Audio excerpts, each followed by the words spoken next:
नमस्कार। तो आज हम बात करने वाले हैं भिक्षु डॉक्टर करुणाशील राहुल की किताब जंगल की आग के बारे में। ये सिर्फ एक कहानी नहीं है, बल्कि एक बहुत ही शक्तिशाली रूपक है, एक एलेगोरी जो एक पूरे आंदोलन की बात करती है। तो चलिए समझते हैं कि इस किताब का सेंट्रल आइडिया क्या है। ये किताब, जैसा कि नाम से ही पता चलता है, जंगल में लगी आग के एक मेटाफर का इस्तेमाल करती है। और इस मेटाफर के जरिए ये बहुजन समुदाय और डॉक्टर बी.आर. अम्बेडकर की विरासत की कहानी बताती है। तो कहानी की शुरुआत होती है एक जंगल से, एक ऐसी दुनिया जो पहले तो पूरी तरह हार्मनी में थी और फिर अचानक आग की लपटों में घिर गई। किताब एक ऐसे जंगल की तस्वीर हमारे सामने रखती है जो अपने आप में एक पूरी दुनिया थी। सोचिए जरा, हजारों पेड़ पौधे, अनगिनत जानवर, सब एक दूसरे के साथ पूरे तालमेल में रह रहे हैं। खाने पीने की कोई कमी नहीं, जिंदगी बिल्कुल सुरक्षित, हर किसी की अपनी एक जगह थी और प्रकृति उनकी हर जरूरत को पूरा कर रही थी। लेकिन फिर एक दिन कुछ ऐसा हुआ जिसकी किसी ने कल्पना तक नहीं की थी।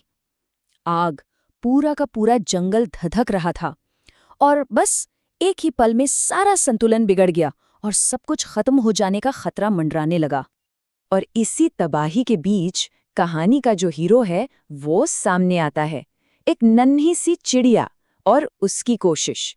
सोचिए, इतनी बड़ी आग के सामने पानी की सिर्फ एक बूंद। अब यहाँ जो बात सच में दिलचस्प है वो है दो किरदारों का टकराव। एक तरफ है बंदर जो प्रैक्टिकली सोच रहा है, वो कह रहा है पागल हो गए हो, जंगल में आग लगी है, अपनी जान बचाओ और भागो। और दूसरी तरफ है वो छोटी सी चिड़िया जो कहती है नहीं, मुझे इस जंगल को बचाने की कोशिश करनी ही होगी, ये मेरा फर्ज है। और चिड़िया जो जवाब देती है ना, सच कहूं तो वही इस पूरी कहानी की जान है। वो कहती है मैं जानती हूं कि मेरी चोंच में भरी पानी की एक बूंद से ये आग नहीं बुझेगी, लेकिन जब भी इस आग का इतिहास लिखा जाएगा तो मेरा नाम आग बुझाने वालों में आएगा, जान बचाकर भागने वालों में नहीं। ये कितनी गहरी बात है ना? और यही वो मोमेंट है जो दिखाता है कि एक छोटी सी कोशिश भी कितनी बड़ी लहर पैदा कर सकती है। चिड़िया की हिम्मत देखकर वो विशाल हाथी जो अब तक बस किनारे खड़े देख रहे थे, वो भी इस आग को बुझाने के काम में जुट जाते हैं। और यहीं से शुरू होती है एक कलेक्टिव एक्शन की कहानी। तो ये तो हुई कहानी, लेकिन इसका असली मतलब क्या है? किताब हमें बताती है कि ये जंगल कोई आम जंगल नहीं है, बल्कि ये वो बगीचा है जिसे बाबा साहेब अम्बेडकर ने बहुजन समाज के लिए लगाया था।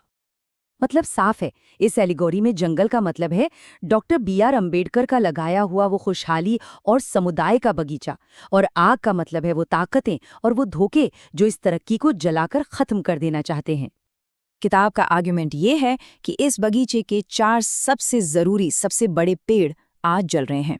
ये 4 महान पेड़ कौन से हैं? ज्ञान का पेड़, धन यानी नौकरी और संपत्ति का पेड़, राजनीतिक शक्ति यानी राज का पेड़, और आखिर में धम्म का पेड़। तो इस जलते हुए बगीचे का सच क्या है? किताब के मुताबिक ये जो आग है, ये सिर्फ एक हादसा नहीं है, ये एक विरासत के साथ हुए बिट्रेयल की कहानी है। देखिए, किताब का जो मेन आर्ग्यूमेंट है वो ये है कि बाबा साहेब ने तरक्की के जो रास्ते इतनी मुश्किलों से खोले थे, उन्हें अब बंद किया जा रहा है। जिन मौकों के लिए उन्होंने इतनी लंबी लड़ाई लड़ी, वो अब धीरे धीरे गायब हो रहे हैं। मतलब जो कुछ भी इतनी मेहनत से हासिल हुआ, वो अब खत्म होता जा रहा है। और यहीं पर किताब एक बहुत तीखा सवाल उठाती है।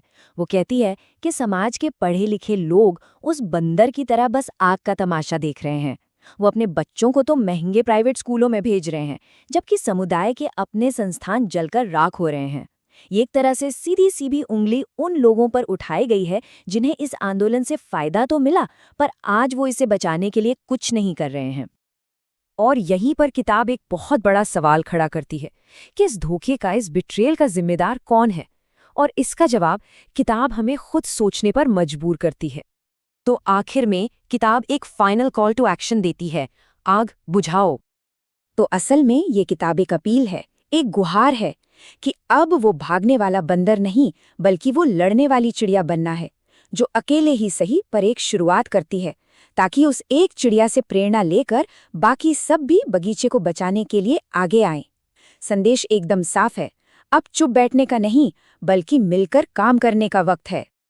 और इस पूरी बात को खत्म करने के लिए किताब हमें बाबा साहेब के एक बहुत ही पावरफुल कोट की याद दिलाती है, अपने घर की दीवारों पर लिख दो, हमें इस देश का शासक बनना है। एक ऐसा विचार जो इस पूरी कहानी का सार है और हमें सोचने पर मजबूर कर देता है।